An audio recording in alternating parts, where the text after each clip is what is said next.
أعوذ بالله من الشيطان الرجيم. بسم الله الرحمن الرحيم. الحمد لله رب العالمين، بائس الأنبياء والمرسلين، بارئ الخلائق أجمعين، ثم الصلاة والسلام على سيد الخلق محمد وآله الطيبين الطاهرين.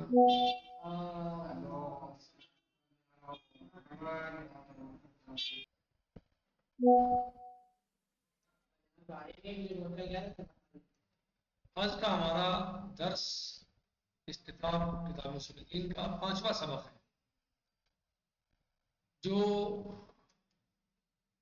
جس کا عنوان ہے قیامت عدل کے ترازو میں۔ قیامت عدل کے ترازو میں یعنی عدالت کے اعتبار سے قیامت ہونی چاہیے، اس کا وجود ہونا چاہیے یا نہیں ہونا چاہیے۔ عدالت خود عدالت پروردگار کیا کہتی ہے؟ کیا عدالت پروردگار قیامت کی مثلا جو ہے وہ مقتضی ہے؟ کیا عدالت کے اعتبار سے جو ہے وہ قیامت ہونی چاہیے؟ ہاں، کہہ رہے ہیں کہ کائنات کے نظام اور قوانین نے تخلیق میں تھوڑی سی دقت کے ساتھ ہم دیکھتے ہیں کہ ہر جگہ قانون کی حکمرانی ہے اور ہر چیز اپنے مقام پر موجود ہے۔ قانون اپنا کام کرتا ہے اور ہر چیز اپنے مقام پر جگہ پر موجود ہے۔ انسانی بدن میں ہر عادلانہ نظام اتنی ظرافت کے ساتھ جاری ہے کہ اس میں معمولی سی غیر موضوعی تبدیلی بیماری یا موت کا باعث بن جاتی ہے۔ آپ انسانی بدن کو دیکھیں، اگر اس میں عادلانہ نظام نہ ہو تو تھوڑا سا توازن ادھر ادھر ہوتا ہے، نتیجہ کیا ہوتا ہے کہ بیماری ہو جائے گی تو پیدا انسان کے جسم میں، یہ تو انسان مریض ہو جائے گا، انسان بیمار ہو جائے گا یا موت کا سبب بن جائے گا۔ فرض کیجئے انسان زیادہ کھا لیتا ہے، بتائیے آپ، انسان زیادہ کھا لیتا ہے، کھانا تو بری چیز تو نہیں ظاہر ہے، کھانا تو اچھی چیز ہے، ہاں، اور وہ زیادہ کھا لے لمٹ سے تو نتیجہ کیا ہوگا؟ کم از کم پیٹ تو اس کا خراب ہو ہی جائے گا، کم از کم اس کے پیٹ میں درد ہو سکتا ہے، ہاں، اس کے پیٹ میں درد ہو سکتا ہے، پیٹ میں درد ہو جائے، ٹھیک، تو اور کبھی کبھی یہی چیز جو ہے وہ نتیجہ بن سکتی ہے موت کا، انسان یہی چیز موت کا نتیجہ بن جائے گی، موت کا سبب بن جائے گی، یعنی اس کے نتیجے میں موت واقع ہو جائے گی، ایسا ہو جاتا ہے۔ یعنی زیادہ کھا لیا، ضرورت سے زیادہ کھا لیا، صحیح، پیٹ میں خرابی ہوئی، اور پیٹ کی خرابی کبھی کبھی خود بڑھتے بڑھتے اللہ نہ کرے جس کے ساتھ ایسا ہو، کبھی کبھی یہ سبب بن سکتی ہے موت کا، صحیح۔ تو تھوڑا سا نظام میں، سسٹم میں تبدیلی آئی، ذرا سا ادھر ادھر ہوا تو نتیجہ کیا ہوا کہ یا تو بیمار ہو گیا انسان، مریض ہو گیا، یا پھر جو ہے وہ کیا ہو گیا؟ موت آ گئی۔ کہہ رہے ہیں انسانی بدن میں ہر عادلانہ نظام اتنی ظرافت کے ساتھ جاری ہے کہ اس میں معمولی سی غیر موضوع تبدیلی بیماری یا موت کا باعث بن جاتی ہے۔ مثلا آنکھ، دل اور مغز میں ہر چیز بالکل اپنی جگہ پر موجود ہے۔ جو آنکھ ہے اس میں جو چیزیں موجود ہیں، جو اس کے اجزاء ہیں، وہ اپنی جگہ پر موجود ہیں، ٹھیک۔ اسی انداز سے عدالت اور نظم نہ صرف انسانی بدن کی ساخت میں بلکہ پورے جہان آفرینت میں حاکم ہے۔ اسی لیے کہا گیا ہے بالعدل قامت السماوات والارض، عدل کی وجہ سے تمام آسمان اور زمین قائم ہے۔ یعنی عدل ہے جس کی وجہ سے زمین و آسمان قائم ہے۔ اگر عدل ہٹ جائے، عدل ختم ہو جائے تو یقیناً زمین و آسمان بھی ختم ہو جائے گی، نہ مقام کھو دیں گے۔ ایک ایٹم اس قدر چھوٹا ہے کہ کئی ملین ایٹموں کو سوئی کی نوک پر اکٹھا کیا جا سکتا ہے، ٹھیک، کتنا چھوٹا ہے کہ کئی ملین ایٹموں کو سوئی کی نوک پر اکٹھا کیا جا سکتا ہے۔ ذرا سوچیے، سوچیے، غور کیجیے کہ اس کا جسم کس قدر دقیق اور منظم ہوگا، ہاں، کس قدر دقیق اور منظم ہوگا کہ کئی ملین کئی ملین سال تک اپنی زندگی کو قائم رکھتا ہے. کتنا چھوٹا ہے. ایک سوئی کی نوک پر کئی ملین ایٹم. تو یہ ایٹم جو ہے کتنا دقیق ہوگا, کتنا منظم ہوگا. ہاں, یہ اپنی زندگی کئی ملین سال تک اپنی زندگی قائم رکھ سکتا ہے. یہ نظم الیکٹرونوں اور پروٹونوں کے دقیق نظام میں غیر معمولی حساب و کتاب ہے اور عدالت کی وجہ سے ہے. کوئی بھی چھوٹا اور بڑا وجود اس حیران کن نظام سے باہر نہیں ہے. چاہے وجود چھوٹا ہو چاہے وجود بڑا ہو, وہ اس کے اندر ہے, اسی کی وجہ سے, اسی نظام کے تحت ہے. آیا واقعا انسان ایک منفرد وجود ہے یا اس وسیع جہان میں ایک اجنبی پیوند ہے کہ آزاد رہے اور جو کچھ بھی چاہے بے نظمی, ظلم اور بے عدالتی اس کا ارتکاب کرے, یا یہاں کوئی نقطہ پوشیدہ ہے, یا یہاں کوئی نقطہ پوشیدہ ہے. آئیے اختیار اور ارادے کی آزادی. اختیار اور ارادے کی آزادی کہہ رہے ہیں کہ حقیقت یہ ہے کہ انسان کائنات کے تمام موجودات کے ساتھ ایک اساسی و بنیادی امتیاز رکھتا ہے.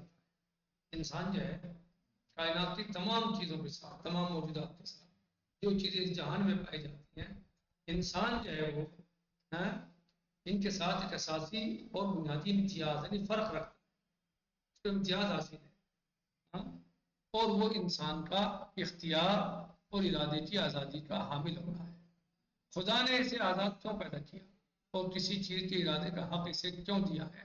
تاکہ وہ جو چاہے اسے کر سکے, جو چاہے اسے کر سکے. یعنی انسان جو ہے وہ آزاد ہے, اس کا ارادہ آزاد ہے, وہ جو چاہے کرے. ہاں, اللہ نے اسے آزاد پیدا کیا ہے اور کسی چیز کے ارادے کا حق اسے دیا ہے. تو کیوں دیا ہے؟ تاکہ وہ جو چاہے اسے کرے.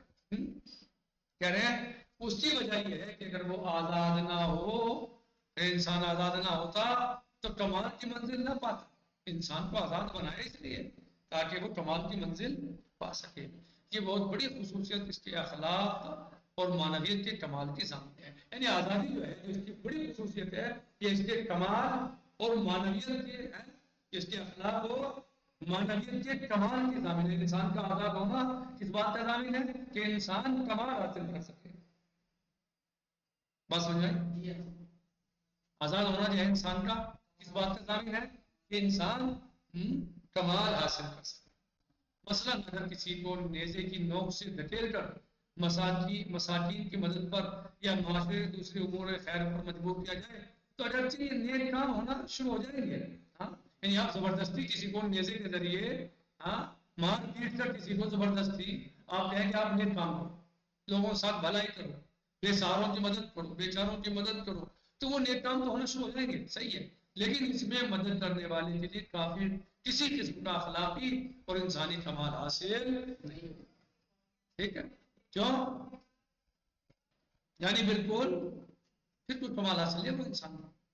یعنی نیکیاں تو ہو جائیں گی, بھلائیاں ہو جائیں گی, بے سہاروں کے ساتھ ان کا اس سے سلوک ہوگا, بے سہاروں کے ساتھ ان کا جو ہے وہ تعاون ہوگا, لیکن کیا یہ انسان کا کمال ہوگا؟ نہیں, کیونکہ یہ نیزے کی نوک یعنی زبردستی ڈرا دھمکا کے اس کو اس نیک کام کے لیے آمادہ کیا جا رہا ہے. اور جو کام ڈرانے دھمکانے سے انجام دیا جائے وہ نیکی ہو, عمل ہو, لیکن اس کا کوئی کمال نہیں ہوگا. ٹھیک ہے, حالانکہ اگر وہ اپنے ارادے اور رغبت کے ساتھ ان کاموں کا 1% حصہ انجام دیتا تو اسی قدر جو ہے وہ ٹھیک ہے وہ اخلاقی اور معنوی کمال کی راہ میں قدم بڑھاتا. یعنی جتنا انجام دیتا اتنا ہی کمال اس کو حاصل. لیکن چونکہ اس نے خود انجام نہیں دیا, اپنی رغبت سے انجام نہیں دیا, اپنے ارادے سے انجام نہیں دیا, بلکہ مجبور ہو کر اس نے کام انجام دیا ہے, تو لہذا مجبوری کے کام میں کام بھلے ہو جائے لیکن کمال اسے نہیں کہا جائے گا, اسے کمال نہیں کہا جا سکتا کیونکہ مجبوری ہے. حالانکہ اگر وہ اپنے ارادے اور رغبت کے ساتھ ان کاموں کا 100% حصہ انجام دیتا تو اسی قدر وہ اخلاقی اور معنوی کمال کی راہ میں قدم بڑھاتا. اسی لیے اخلاقی اور معنوی کمال کی پہلی شرط اختیار اور ارادے کی آزادی رکھنا ہے. پہلی شرط یہ ہے کہ انسان اپنے اس کام کے لیے مختار ہو, انسان اپنے اس کام کو خود انجام دے رہا ہو, اپنی رغبت سے انجام دے رہا ہو, اپنے ارادے سے انجام دے رہا ہو. بھلے اختیار پہلی شرط کیا ہے کمال کی؟ پہلی شرط اختیار ارادے کی آزادی رکھنا ہے. یعنی انسان بذات خود اپنے پاؤں پر یہ راہ طے کرے نہ کہ مجبوری سے, جیسا کہ کائنات کے نظام مادہ میں اسباب و مسببات کا جبری نظام حاکم ہے. اور اگر اللہ تعالیٰ نے انسان کو اختیار جیسی عظیم نعمت بخشی ہے تو صرف کسی اعلیٰ مقصد کے حصول کے لیے ہے. لیکن یہ عظیم نعمت اس پھول کی مانند ہے کہ جس کے گرد کانٹے بھی ہیں, جس کے گرد کانٹے بھی آ گئے ہیں, اور وہ لوگوں کا اس نعمت آزادی سے غلط فائدہ اٹھانا ہے اور ظلم و فساد اور گناہ سے آلودہ ہونا ہے. یعنی اللہ نے آزاد کیا انسان کو اس لیے تاکہ وہ نیکیوں کو, بھلائیوں کو, اچھائیوں کو آزادی کے ساتھ انجام دے, اپنے ارادے اختیار سے انجام دے. یہ ایک نعمت تھی بہت بڑی, ایک حسن تھا بہت بڑا, ہاں, لیکن اس کے بعد گرد کیا آ گئے, پھول کے کانٹے آ گئے. یہ ایک عظیم نعمت تھی, یہ ایک عظیم نعمت پھول کے مانند ہے یہ ہے, لیکن اس کے گرد جو ہے ارد گرد کانٹے آ گئے, اور وہ کیا ہے, ان لوگوں کو اس نعمت آزادی سے غلط فائدہ اٹھانا ہے. یعنی اللہ نے آزاد رکھا انسان کو نیکیوں کے لیے, بھلائیوں کے لیے, اچھائیوں کے لیے, کار خیر کے لیے, امور خیر کے لیے, لیکن انسان نے کیا کرنا شروع کر دیا, اس آزادی سے غلط فائدہ اٹھایا اور ظلم و تشدد اور فساد اور گناہوں میں ملوث ہو گیا, اور اس میں جو ہے وہ ظلم و فساد گناہ سے آلودہ ہونا ہے. یہ سب جو ہے یعنی جبکہ اللہ نے آزاد پیدا کیا تھا, انسان آزاد رکھا تھا, مجبور نہیں کیا تھا, لیکن انسان نے اس آزادی سے غلط فائدہ اٹھایا اور بجائے اس کے کہ اللہ کا شاکر بندہ بنتا, اکثر و بیشتر کیا ہو گئے, کافر ہو گئے. ہاں, یعنی بسم اللہ الرحمن الرحیم, انا ہدیناہ السبیل اما شاکرا و اما کفورا. ہم نے ہدایت کا راستہ قائم کر دیا اور تمہیں آزاد چھوڑ دیا, چاہے اللہ کے شاکر بندے بنو یا اللہ کے کافر بندے بنو. ہاں, مولا عز و جل کیا فرماتا ہے دوسرے مقام پہ, بسم اللہ الرحمن الرحیم, ان الانسان لربہ لکنود. انسان اپنے رب کا ناشکرا ہے. انا ہدیناہ السبیل اما شاکرا و اما کفورا. ہم نے ہدایت کا راستہ قائم کر دیا, چاہے شاکر بنو چاہے کافر بنو.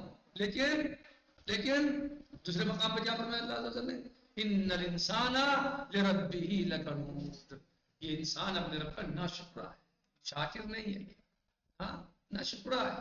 یعنی بہت سارے انسان, سب نہیں ہے, سب تو اللہ کے بہت سارے لوگ شاکر ہیں, بہت سارے شخص شاکر ہیں جو اللہ کا شکر ادا کرتی ہیں. جیسے سورۃ الحر میں یہ ہے, جیسے مثلا بہت ساری جگہوں پر بہت سارے بندے شاکر ہیں, شکر ادا کرتے ہیں. ہاں, لیکن اس کا مطلب یہ ہے کہ بہت ساری بڑی تعداد ایسی ہے کہ جو شاکر نہیں, لگن کہ جو غیر شکر شاکر ہے, نہ شکر ہے.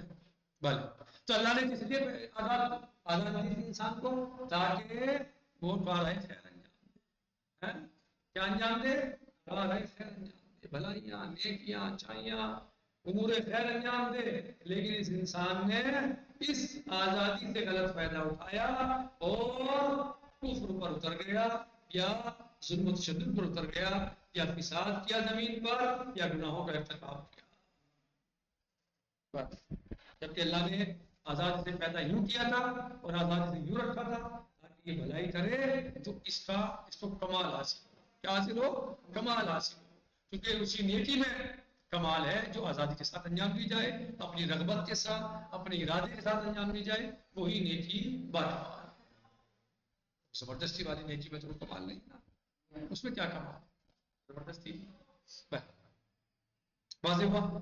البتہ خدا کے لیے کوئی معنی نہیں کہ اگر انسان ظلم و ستم سے اپنے ہاتھوں کو آلودہ کرے تو وہ ایسے عذاب میں مبتلا کرے کہ پھر وہ کبھی ایسا نہ سوچے. اللہ کے لیے کوئی معنی تو نہیں ہے. اللہ کے لیے مانے نہیں ہے کوئی ایسی چیز کہ انسان ظلم و ستم کرے، اپنے ہاتھوں کو ظلم و ستم سے آلودہ کرے تو اللہ اسے ایسے عذاب میں مبتلا کر دے کہ پھر وہ کبھی ایسا نہ سوچے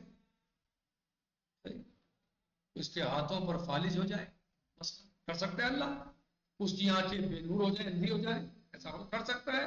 اس کی زبان کام کرنا چھوڑ دے، ہو سکتا ہے؟ ہاں، ایسی صورت میں درست ہے کوئی بھی آزادی سے ناجائز فائدہ نہیں اٹھائے گا۔ اگر اللہ ایسا کرتا تو کوئی بھی ایسا اس سے آزادی سے ناجائز فائدہ نہ اٹھائے گا اور نہ اٹھاتا اور گناہ کے پیچھے نہیں جائے گا۔ لیکن پھر پرہیزگاری اور تقوی کی حیثیت محض جبری ہو جائے گی، یعنی تقوی، پرہیزگاری، زہد، یہ سب کیا ہو جائیں گے؟ یہ سب جبری ہو جائے، جبری، اور جبری نہ تقوی سے فائدہ ہے، جبری نہ پرہیزگاری سے فائدہ ہے، یعنی مجبوری میں تو آپ متقی ہو گئے، مجبوری میں آپ پرہیزگار ہو گئے، مجبوری میں آپ زاہد ہو گئے، ہاں تو مجبوری کا تو کوئی کام بھائی فائدہ مند نہیں ہوتا میرے بھائی۔ فائدہ مند وہی کام ہے، کمال اسی میں ہے جو آزادی کے ساتھ انسان کہہ رہے ہیں کہ یہ اور تقوی کی حیثیت محض جبری ہوگی اور یہ تقوی انسان کے لیے کسی بھی قسم کا کمال شمار نہیں ہوگا، کیونکہ یہ سب نیکیاں اس شدید اور بغیر کسی وقفے کے فوری نازل ہونے والی سزا کے خوف سے ہوں گی۔ اسے ڈر تھا اگر میں چوری کروں گا تو میرے پیر شل ہو جائیں گے، میرے ہاتھ شل ہو جائیں گے، میری آنکھیں اندھی ہو جائیں گی، اگر میں غلط چیز دیکھوں گا جو اللہ نے منع کیا تو میری آنکھیں اندھی ہو جائیں گی، اگر میں سبق غلط بولوں گا تو میری زبان پہ فالج کا اثر ہو جائے گا، زبان میری بند ہو جائے گی، تو لہٰذا میں غلط نہیں، جھوٹ نہیں بولتا۔ تو پھر یہ تو تقویٰ جو ہے جھوٹ نہ بولنا، غلط چیز نہ دیکھنا جو اللہ نے منع کی ہے، تو پھر یہ تو سب مجبوری کا ہو گیا۔ تو اس تقوی میں کیا کمال ہے؟ اس مجبوری میں، اس عمل خیر میں، اس سالے میں کیا کمال ہے؟ کچھ بھی نہیں ہے، کیونکہ یہ سب نیکیاں شدید اور بغیر کسی وقفے کی پوری نازل ہونے والی سزا کے خوف سے ہوں گی، لہذا انسان کو ہر حال میں آزاد رہنا چاہیے، ہر حال میں آزاد رہنا چاہیے اور پروردگار کی طرف سے آنے والے مختلف امتحانوں کا سامنا کرنا چاہیے اور اسے فوری عذاب سے سوائے چند موارد کے محفوظ رہنا چاہیے تاکہ اور اسے فوری عذاب سے سوائے چند موارد کے کیا محفوظ رہنا چاہیے تاکہ وہ خود اپنے ذاتی کمالات کو ظاہر کر سکے۔ کہہ رہے اگر معاملہ یوں ہی رہے، اگر معاملہ کہہ رہے لیکن یہاں ایک چیز باقی کہہ رہے ہیں کہ لیکن یہاں ایک چیز باقی رہ گئی ہے، وہ یہ کہ معاملہ یوں ہی رہے اور ہر کوئی اپنے لیے راستہ منتخب کر لے تو یہ چیز کائنات پر حاکم اللہ کی عدالت کے قانون کے خلاف ہے۔ یہ وہ مقام ہے کہ جہاں پر ہمیں یقین ہونا چاہیے کہ انسان کے لیے ایک ایسی عدالت اور محکمہ بنایا گیا ہے کہ جہاں سب بغیر کسی استثناء کے حاضر ہوں گے اور اپنے اعمال کی جزا پائیں گے اور اس جہان یافت نشتی عمومی عدالت سے اپنا حصہ وصول کریں گے۔ کیا یہ ممکن ہے کہ دنیا کے تمام نمرود و فرائنا، چنگیز اور قارون ظلم و ستم میں عمر مشغول رہے اور ان کا کوئی حساب نہ؟ یہ ممکن ہے، یہ مناسب ہے، یہ معقول ہے کہ نمرود جیسا ظالم، نمرود جیسا خبیث، فرعون جیسے سفاک، دمار، قاتل، ظالم، چنگیز جیسے ظالم و جابر اور قارون جیسے ظالم و جابر ہیں اور سفاک اور دمار ہیں اور قاتل ہیں، ایسے لوگ ظلم و ستم میں ایک عمر مشغول رہے، عمر کا بہت بڑا حصہ اسی میں گزار دیں اور ان کا کوئی حساب و کتاب نہ ایسے ہی چھوڑ دیا جائے، یہ معقول بات ہے؟ بالکل معقول نہیں ہے۔ آیا ممکن ہے گنہگار اور پرہیزگار پروردگار کی میزان عدالت کے پلڑے میں ایک حیثیت کے حامل ہو جائے؟ یہ ممکن ہے، یہ ممکن ہے، گنہگار بھی اور خطا کار بھی، گنہگار بھی اور نیک بھی، ہمارے صالح کرنے والا، ہمارے صالح انجام دینے والا، اچھے عمل انجام دینے والا، برے کاموں کا انجام دینے والا، سچا اور جھوٹا، متقی اور غیر متقی، ظالم اور مظلوم، دونوں ایک ہی ساتھ ہو جائیں، کوئی فرق نہ رہے۔ کما قال عز وجل، بسم اللہ الرحمن الرحیم، افنجعل المسلمین کالمجرمین ما لکم کیف تحکمون، کیا ہم مسلمانوں کو مجرمین جیسا بنا دیں گے؟ کیا ہم ان لوگوں کو جو اللہ کے پیروکار ہیں جو اللہ کے مومن ہیں، جو اللہ پر ایمان رکھتے ہیں، اللہ کی پیروی، اس کے رسول کی اطاعت و پیروی کرتے ہیں، کیا ہم ان کو ایسا بنا دیں جیسے مجرم؟ نہیں. تمہیں کیا ہو گیا ہے؟ افنا جب المسلمین کل مجرمین ما لکم، تمہیں کیا ہو گیا ہے؟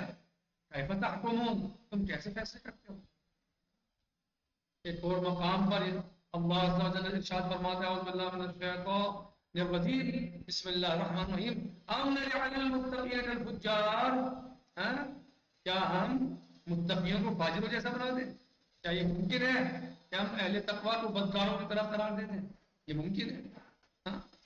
کہ ہم اہل تقوی کو، متقین کو بدکاروں کی طرف قرار دیں؟ کیا یہ ممکن ہے؟ ممکن ہے، ایسا ہو نہیں سکتا. یعنی یہ نہیں ہو سکتا، ایسا ہرگز نہیں ہو سکتا. انشاءاللہ ہم یہ درس کو یہ پر روکتے ہیں، باقی انشاءاللہ کل آئے گا. الحمدللہ رب العالمین، وصلی اللہ علیہ سیدنا و نبینا محمد وآلہ الطاہرین.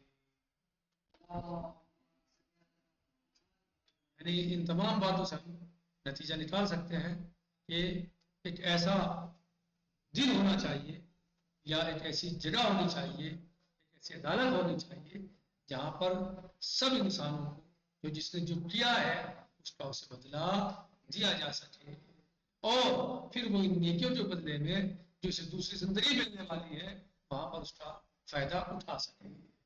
اور یہ سب عدالت کے ذریعے ہو سکتا ہے، اور یہ سب قیامت کے ذریعے ہو سکتا ہے. قیامت چیز کا سبب بنے گی اور وجہ، یعنی قیامت ہی اس چیز میں معین و مددگار ثابت ہوگی. معاذ کا وجود ہی اس چیز میں معین و مددگار ثابت ہوگا. جو ہماری گفتگو کیا میں چل رہی ہے، معاذ کے بارے میں چل رہی ہے. تو لہٰذا یہ سب چیزیں جبھی ممکن ہے جب معاد ہو، یعنی وہ دن جبھی آئے گا جب معاد ہوگی، وہ جزا اور سزا جبھی ملے گی جب معاد ہوگی، اس کے بعد یہ سب چیزیں ہونی ہیں. یہ اور جو یہاں نیکیاں انجام دی ہیں، بھلائیاں انجام دی ہیں، اور جو اس کے بدلے میں اس کا اجر و ثواب ملنا ہے، جو وہاں کی زندگی میں جو آرام ملنا ہے، وہ سب معاد کے بعد ہی ہوگا، معاد کے وجود کے بعد ہوگا، معاد کے ہونے کے بعد ہوگا، معاد کے بعد ہی سب کچھ ہوگا، وہ اس سے پہلے نہیں ہوگا. لہذا اس سے بات ہماری سمجھ میں آتی ہے اور ثابت ہوتی ہے کہ معاد کا وجود ضروری ہے. السلام علیکم ورحمۃ اللہ تعالی وبرکاتہ. فی امان اللہ. خدا حافظ.